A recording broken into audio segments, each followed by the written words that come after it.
Hello students, welcome to Akmal commerce classes. बच्चों, जैसा कि आपको पता है आप क्लास 12th में बोर्ड में अपीयर होने जा रहे हैं, तो इसलिए मैंने ज़्यादातर 12th के बच्चों की ही वीडियोज इसमें डाली हैं। ठीक है, अब हम चैप्टर नंबर 6 लेते हैं। इससे पहले की वीडियोज इससे पहले वाले चैप्टर्स हैं।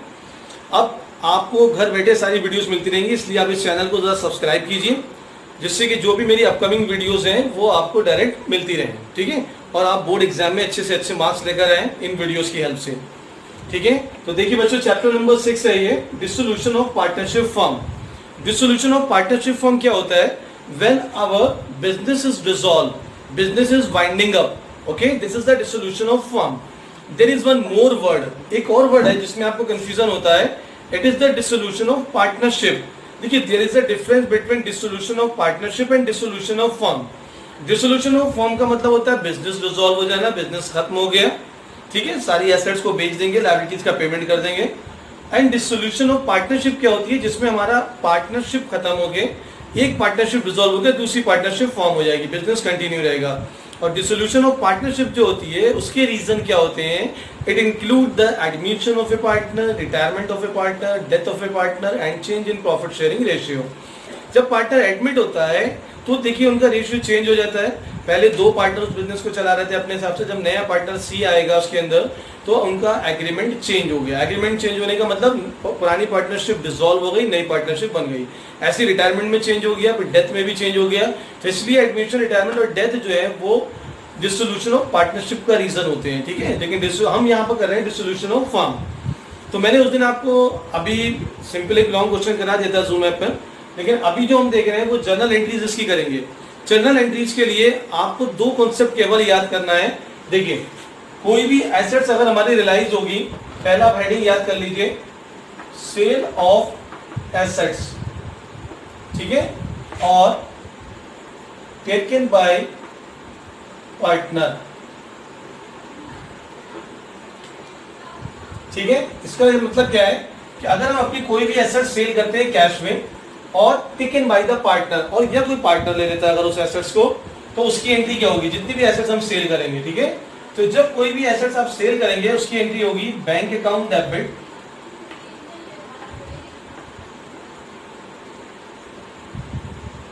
अब इसमें एक बात ये ध्यान रखिएगा कि जितनी भी एसेट्स हैं, आपने देखा होगा डिसोल्यूशन के अंदर, रियलाइजेशन के अंदर सारी ट्रांसफर हो जाती हैं। हमें ये एज्यूम करना पड़ता है कि all the assets are transferred to the realisation account, और उसके बाद हमें ये एंट्री पास करना होती है। ठीक है, तो इस पे देखिए, बैंक जो एसेट्स अगर हम सेल करेंगे तो बैंक अकाउंट डेबिट, ठीक है, और अगर पार्टनर लेता है यहाँ पर तो ये partners capital account, P indicate the name of partner. ये जो मैंने पी लिखा है it is the name of partner. अगर मिस्टर एक्स है तो एक्स कैपिटल हो जाएगा, वाई है तो वाई कैपिटल, और टू रियलाइजेशन अकाउंट। फिर एक बार सुन लीजिए, यहां पर हमें लिखना है सेल इन कैश, अगर एसेट्स कैश में सेल हुई है, और अगर पार्टनर लेंगे तो ये आ जाएगा।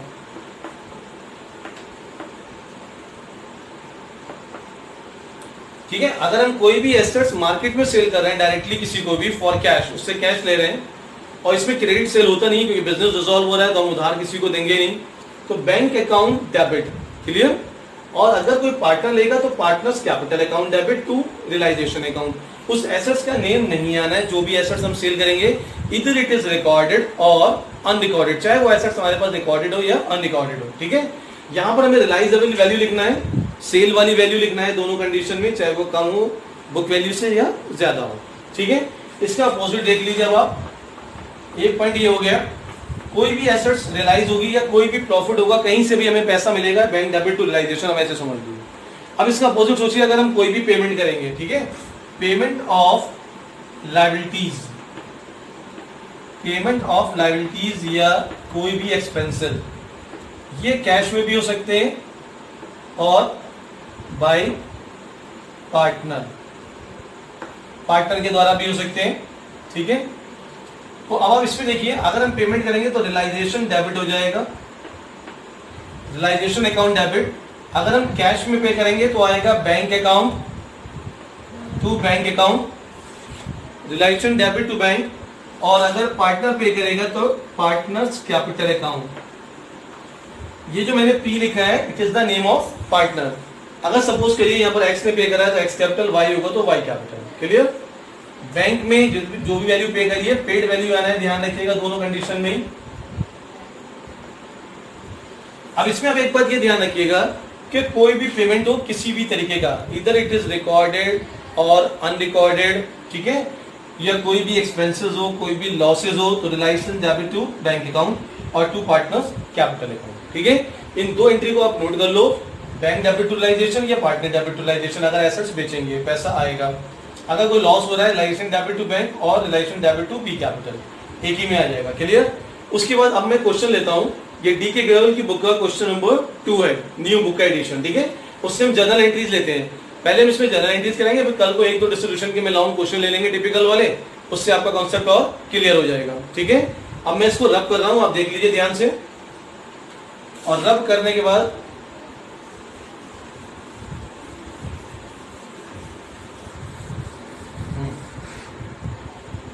यस लिसन, देखिए इसमें this is the page number 6.88, question number 2।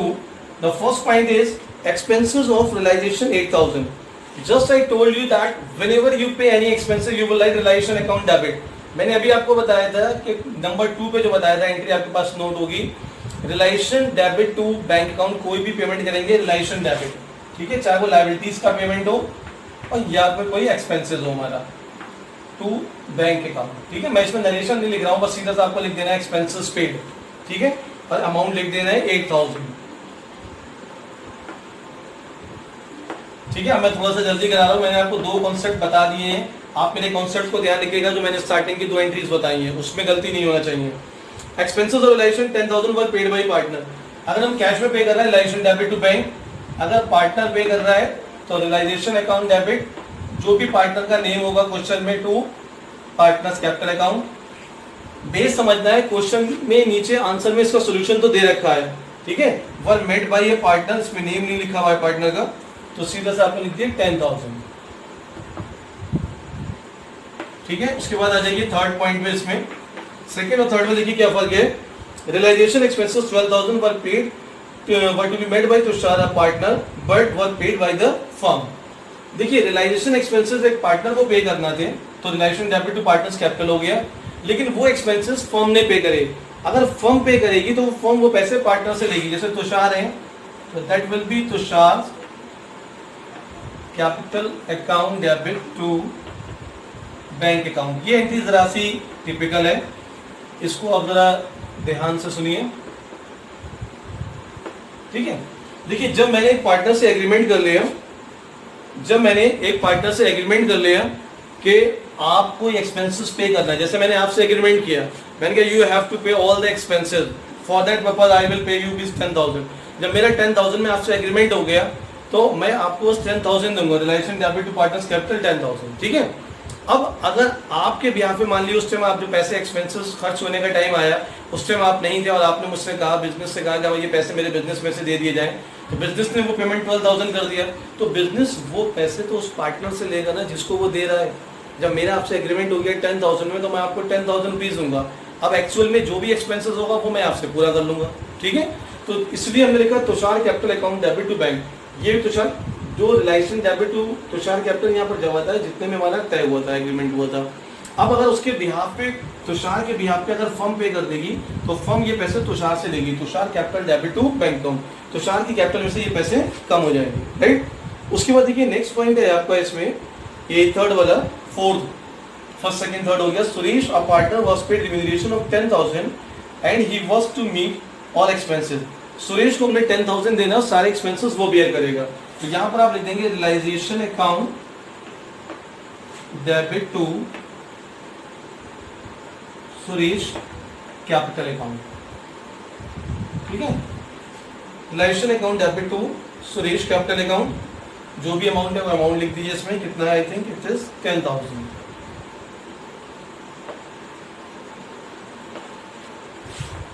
जब हमने सुरेश से एग्रीमेंट कर लिया, सुरेश से हमने कह दिया कि आपको हम 10,000 रुपीज पे करेंगे डिमिनेशन, तो 10,000 हमने उसके अकाउंट में डायरेक्ट ट्रांसफर कर दिए। ठीक है, उसके बाद देखिए नेक्स्ट पॉइंट है आपका, Veenu a partner was paid remuneration of 15,000 paid, he was to meet all expenses, actual expenses rupees 20,000 which were paid by the firm.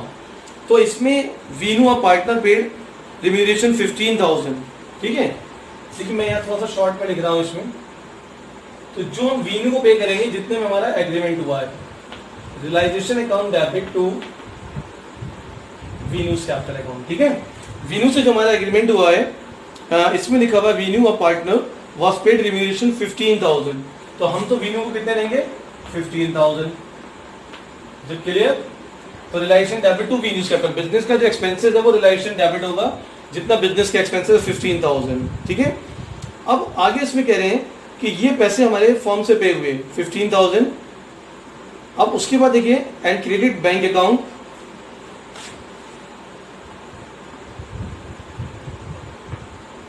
अगर एक्चुअल में कोई भी पैसे, जैसे मैंने अभी आपको पीछे बताया था, एक्चुअल में जो भी एक्सपेंसेस फॉर्म पे करेगी वो वीनू से चार्ज करेगी फिर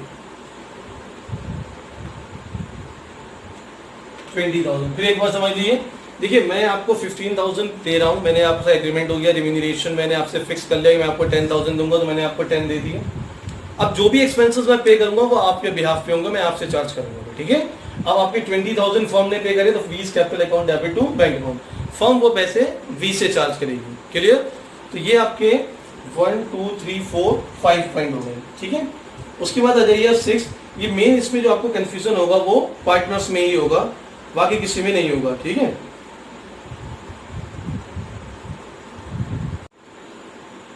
हेलो स्टूडेंट, देखिए हम जो ये वाला पॉइंट आपको मैंने भी कराया था, रिलेशन डेबिट टू वीज कैपिटल या वीनू जो भी है, और Vinu's capital debit to bank account. Book वालों ने इन दोनों एंट्री को कंबाइन करके एक एंट्री कर दी है, दोनों का रिजल्ट सेम है, ठीक है।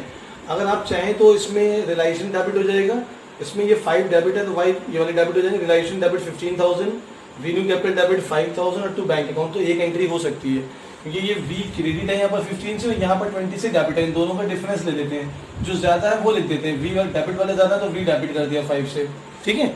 नेक्स्ट एंट्री में देखिए इन्होंने गौरी को अपॉइंट किया था, तो उसमें हमने लिख दिया रियलाइजेशन अकाउंट डेबिट, फर्म ने 15,000 पे करे थे, तो इसमें 15 में 5,000 बिजनेस का खर्चा हो गया और 10,000 पार्टनर को बेयर करना है। तो जो पार्टनर बेयर करेगा, सपोज गौरी है, तो गौरीज कैपिटल अकाउंट डेबिट 10,000 और टू बैंक अकाउंट 15,000, ठीक है। रियलाइजेशन डेबिट 5, बिजनेस का खर्चा 5 का है, और जो पार्टनर बेयर करेगा वो हम पार्टनर के नेम में डेबिट कर देंगे, पार्टनर्स कैपिटल अकाउंट डेबिट और टू बैंक अकाउंट 15,000, ठीक है। उसके बाद देखिए जो नेक्स्ट पॉइंट था आपका इसमें नेम पार्टनर का देख लीजिएगा, जो भी नेम गिवन हो।